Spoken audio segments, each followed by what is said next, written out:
नमस्कार, कालका से समालका में आप सभी का स्वागत है। मैं हूं आपके साथ सृष्टि शुक्ला। बुलेटिन की शुरुआत करते हैं बड़ी खबर के साथ। योगी आदित्यनाथ का शपथ ग्रहण समारोह। सीएम मनोहर लाल भी शपथ ग्रहण समारोह में शामिल होंगे। योगी आदित्यनाथ का शपथ ग्रहण समारोह, सीएम मनोहर लाल भी शपथ ग्रहण में शामिल होंगे। इस वक्त की बड़ी खबर आपको हम बता रहे हैं। सीएम मनोहर लाल भी शपथ ग्रहण में होंगे शामिल। शपथ ग्रहण में शामिल होने के लिए लखनऊ जाएंगे मनोहर लाल। पीएम मोदी, गृह मंत्री अमित शाह भी मौजूद रहेंगे। योगी आदित्यनाथ का शपथ ग्रहण समारोह।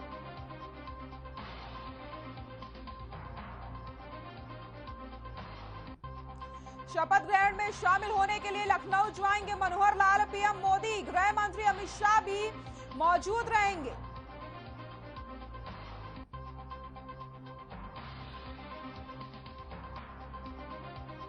तो इस वक्त की बड़ी खबर आपको बता रहे हैं। शपथ ग्रहण में शामिल होने के लिए लखनऊ जाएंगे मुख्यमंत्री मनोहर लाल। और योगी आदित्यनाथ के शपथ ग्रहण समारोह के लिए तैयारियां पूरी कर ली गई हैं।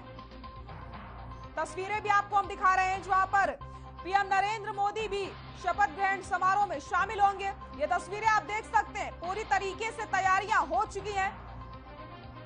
योगी आदित्यनाथ का शपथ ग्रहण समारोह।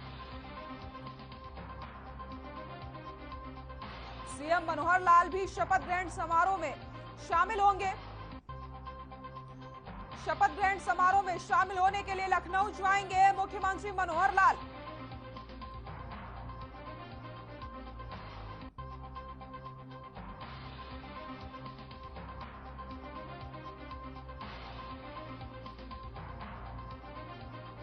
पीएम नरेंद्र मोदी, गृह मंत्री अमित शाह भी शपथ ग्रहण समारोह में शामिल होंगे। तो तैयारियां भी पूरी तरीके से कर ली गई हैं और अब इंतजार है तो योगी आदित्यनाथ कब शपथ लेंगे। तो इसके लिए आपको बताते चले, सुरक्षा के भी पुख्ता इंतजाम किए गए हैं शपथ ग्रहण समारोह के लिए। और पीएम नरेंद्र मोदी और साथ ही साथ गृह मंत्री अमित शाह शपथ ग्रहण समारोह में शामिल होंगे। और इसी के साथ मुख्यमंत्री मनोहर लाल भी लखनऊ जाएंगे शपथ ग्रहण समारोह में शामिल होने के लिए।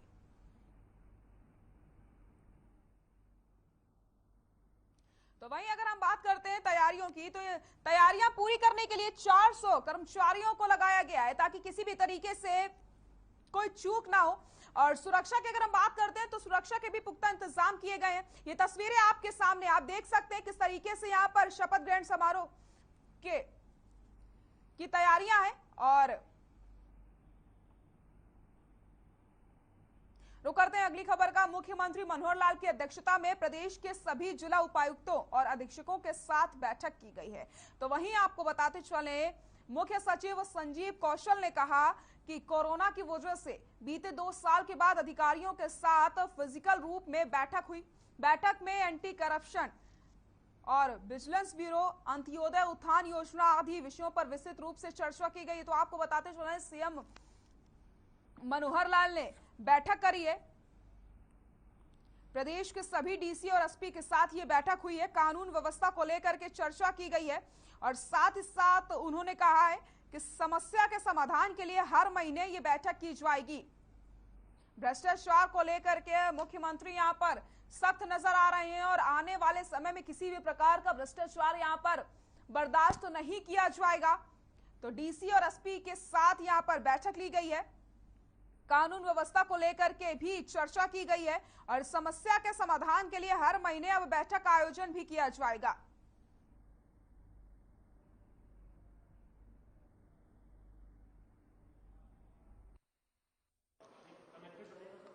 हाँ, कनेक्टेड रहेगा। यानी जो वहाँ नीचे इंडिपेंडेंट उनको काम करने का तरीका रहेगा। एफआईआर लिखानी होगी, एफआईआर लिखाएंगे, जो भी कुछ करना होगा। लेकिन अगर कहीं कोई चीज का उनको अपील करनी होगी, ऊपर भेजना होगा, तो स्टेट विजिलेंस को वो लोग भेजेंगे। विजिलेंस को नीचे क्योंकि 6 इकाइयां अब डिविजनल विजिलेंस ब्यूरो की और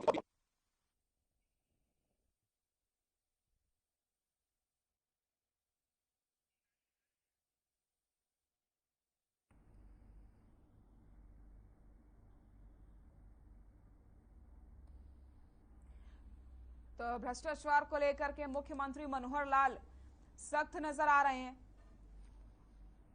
आपको बताते चलें, कानून व्यवस्था को लेकर के भी चर्चा की गई और साथ ही साथ समस्या के समाधान के लिए हर महीने बैठक की जाएगी।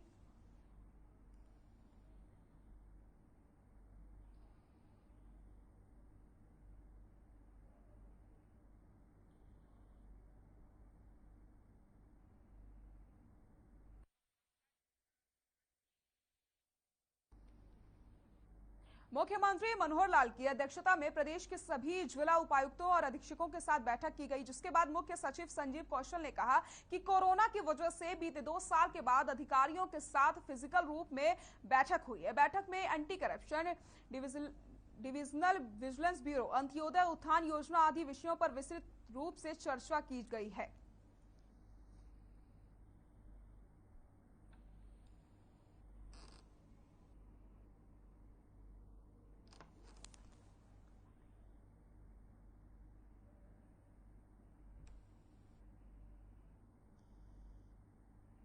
तो आपको प्रश्न करने की आवश्यकता नहीं महसूस होगी।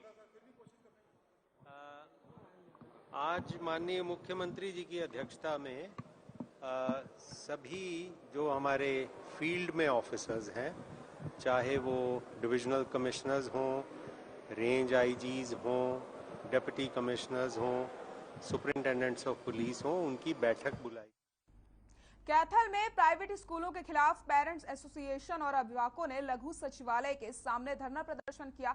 वहीं बातचीत में अभिभावकों ने बताया कि कोरोना काल के बाद से ही लोगों की आर्थिक स्थिति ठीक नहीं है, लेकिन उसके बावजूद भी ये जो स्कूल संचालक है वो अपनी मनमानी कर रहे हैं और मनमानी फीस वसूल रहे हैं। इससे नाराज होकर के अभिभावकों ने धरना प्रदर्शन किया है। तस्वीरें आप देख सकते हैं और प्रशासन से गुहार लगा रहे हैं कि कोई भी सख्त से सख्त नियम यहां पर उठा करके कार्रवाई करके इन स्कूल संचालकों के खिलाफ कार्रवाई की जाए। तो अभिभावकों ने धरना प्रदर्शन किया। इन तस्वीरों को देख सकते हैं, कैथल की तस्वीरें, जहां पर जो स्कूल संचालक है उनकी मनमानी लगातार जारी है। वो फीस वसूल रहे हैं, बच्चों को प्रताड़ित कर रहे हैं, जिससे अभिभावक जो है वो भी बहुत ज्यादा परेशान हो चुके हैं और ऐसे में उन्होंने धरना प्रदर्शन किया है।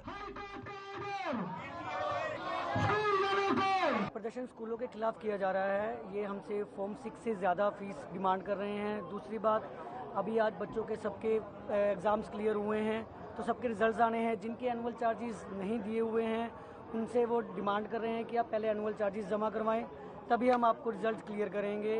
तो अभी पिछले कल एनुअल चार्ज क्यों नहीं देना चाहते आप? एनुअल चार्ज गवर्नमेंट की रूलिंग के अकॉर्डिंग हम एनुअल चार्ज नहीं देना चाहते। जो गवर्नमेंट की रूलिंग है हम उन्हीं के अकॉर्डिंग चल रहे हैं। कलायत में प्रधानमंत्री आवास योजना का लाभ नहीं मिलने पर वार्ड 1 की महिलाओं ने एसडीएम कार्यालय के बाहर रोष प्रदर्शन किया और पार्षदों के खिलाफ जमकर नारेबाजी की है। वहीं महिलाओं का आरोप है कि पहले से ही जिनके पक्के मकान है उन्हें ही प्रधानमंत्री आवास योजना का लाभ दिया जा रहा है, लेकिन जो गरीब परिवारों से संबंध रखते हैं उन पर ध्यान नहीं दिया जा रहा। तो कलायत में एसडीएम कार्यालय के बाहर रोष प्रदर्शन किया गया। तस्वीरें आप देख सकते हैं, पार्षदों के खिलाफ जमकर नारेबाजी यहाँ पर की गई है।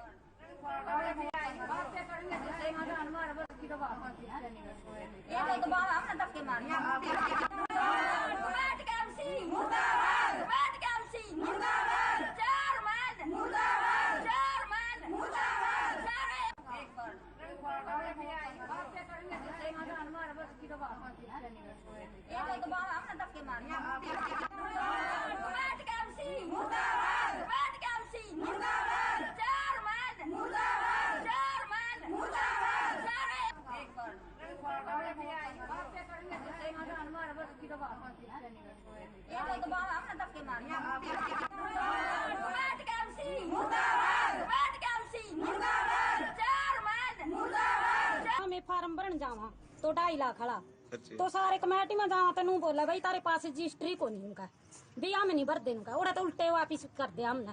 तो फिर एक वार्ड में सारे ना कॉलोनी मिला है तो उनके पास के रजिस्ट्री है और हमारे पास को नहीं। हम जो चूल्हा टैक्स भरने लग रहे तो हमारे पास भी कि तो सबूत होना चाहिए इस बात का। तो हमारी यह समस्या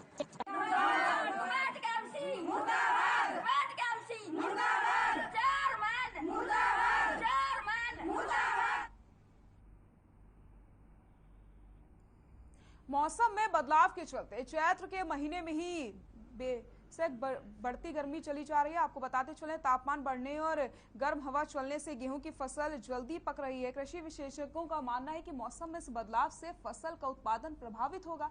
कृषि विभाग से मिले आंकड़ों के अनुसार रादौर ब्लॉक में 14,444 हेक्टेयर में गेहूं की फसल लगी है। ऐसे में किसानों की जो चिंता है वो बढ़ना लाजमी है। वहीं कृषि विकास अधिकारी प्रवीण कुमार ने बताया कि मौसम में बदलाव का असर इस बार गेहूं की फसल पर देखने को मिलेगा। साथ ही साथ उन्होंने कहा कि इससे प्रति एकड़ 10 से 20% तक के उत्पादन प्रभावित हो सकता है। वहीं उन्होंने बदलते मौसम का मुख्य कारण ग्लोबल वार्मिंग को बताया है। तो किसानों की जो चिंता है वो बढ़ रही है, क्योंकि गेहूं की जो फसल है सबसे ज्यादा वो इस गर्मी से प्रभावित हो रही है और ऐसे में जो गेहूं की फसल है वो जल्दी पक रही है। तो किसानों की जो चिंता है वो बढ़ती चली जा रही है और विशेषज्ञ बता रहे हैं कि आने वाले समय में और ज्यादा नुकसान यहां पर किसानों को झेलना पड़ सकता है। गर्मी जिस तरीके से बढ़ रही है, ऐसे में जो उत्पादन होगा गेहूं का वो भी कम होगा और गेहूं की जो फसल है वो जल्दी पक जाएगी।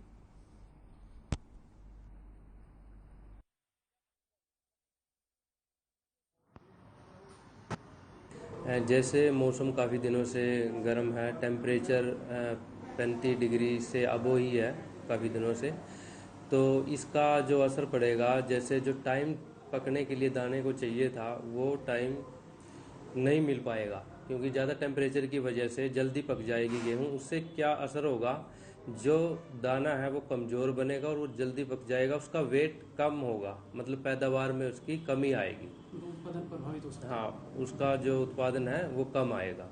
प्रति एकड़ के हिसाब से इसमें अगर हम बात करें परसेंटेज की, तो 10 से 20% का असर पड़ेगा ही।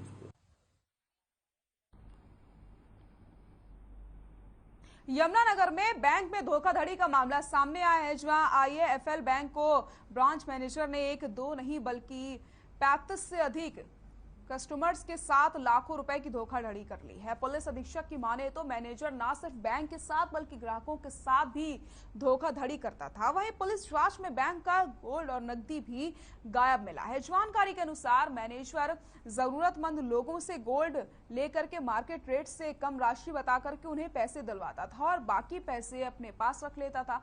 वहीं जब कस्टमर उसे पैसे की किस्त जमा कराता था तो वो पैसे अपने खाते में ही डलवा लेता था। इस तरह से मैनेजर बैंक और ग्राहकों के साथ, दोनों के साथ धोखाधड़ी कर रहा था। फिलहाल पुलिस मामले की गहनता से जांच कर रही है और पता लगाने का प्रयास कर रही है कि इसके साथ और कौन कौन शामिल था।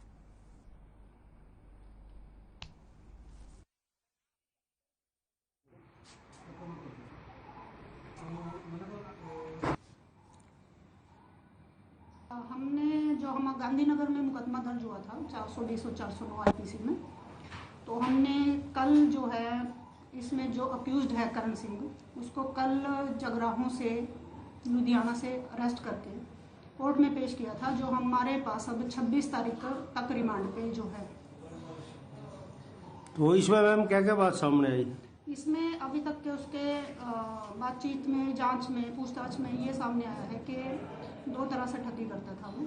एक तो किसी को नीड रहती थी पैसे की तो गोल्ड रखवा के मार्केट रेट पे जो गोल्ड की कीमत थी उस पे ना दिलवा के कम रेट पे गोल्ड का लोन दिलवा के, और जो ऊपर का टॉपअप रहता था वो अपने हिस्से में लेके उनके साथ ठगी करता था। बैंक के अधिकारी भी यहाँ थे, मैंने उनसे भी ये सवाल किया है कि अगर आपका बैंक का कर्मचारी ऐसे कर रहा है तो आपकी भी कुछ ना कुछ तो रिस्पॉन्सिबिलिटी होनी चाहिए।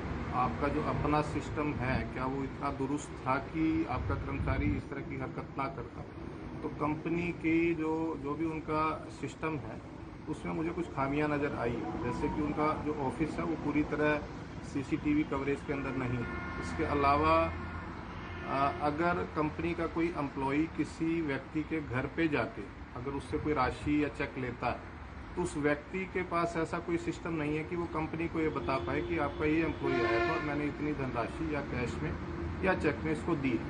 तो वो राशि का कस्टमर को, कंपनी को भी नहीं पता लगता और कस्टमर जो है वो इस अंधेरे में रहता है कि ये राशि कंपनी के अकाउंट में जमा हो गई है। तो कंपनी को अपना ये सिस्टम दुरुस्त करना चाहिए। ये ऐसा है जी, 24 तारीख को, 24 फरवरी को ब्रांच में था, तो उसके बाद ये नेक्स्ट डे ब्रांच में नहीं आया।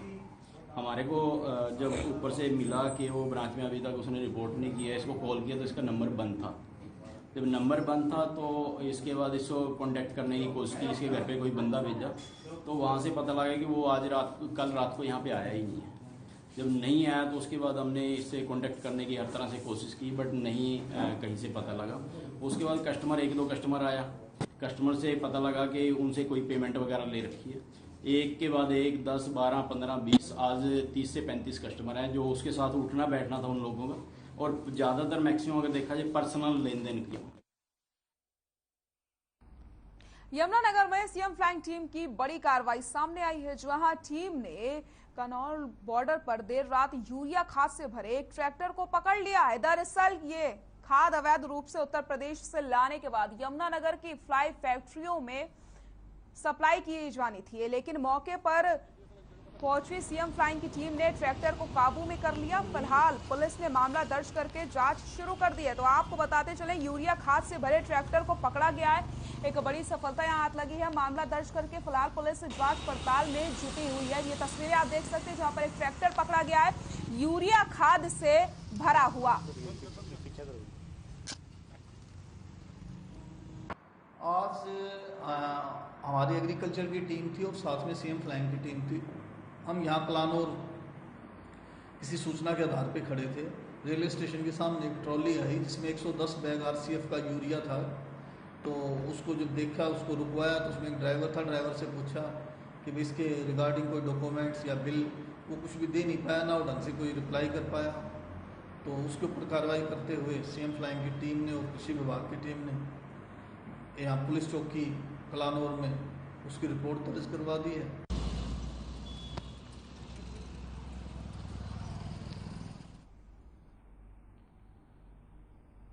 अंबाला के मथेड़ी गांव के पास एक रोडवेज बस अपना संतुलन खो बैठती है और जाकर नाले में गिर जाती है। वहीं सूचना मिलते ही एम्बुलेंस मौके पर पहुंची और यात्रियों को बस से बाहर निकाला गया।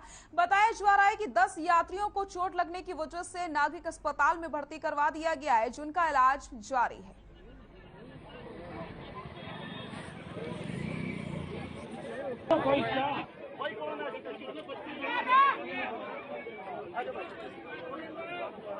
बस अनबैलेंस होके गिर गई, पलट गई है जी। उसके अराउंड 10 पेशेंट्स लाए गए हैं। 10 पेशेंट्स। हाँ, आपको जानकारी थी कितने सवारियां थी इसमें? नहीं, हमें जानकारी नहीं थी, हम रेडी थे। ठीक है। तो जब हमने देखी एंट्री तो 10 पेशेंट्स की एंट्री है हमारे पास। ठीक है।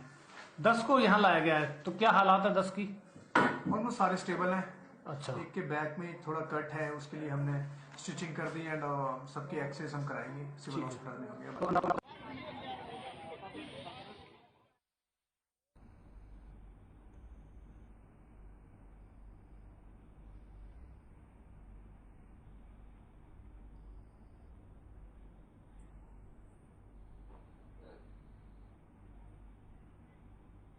तो फिलहाल कालका से समालखा में बस इतना ही और ब्रेक के लिए एक रुक रहे हैं और ब्रेक के बाद आपको हम दिखाएंगे 5 मिनट 25 खबरें।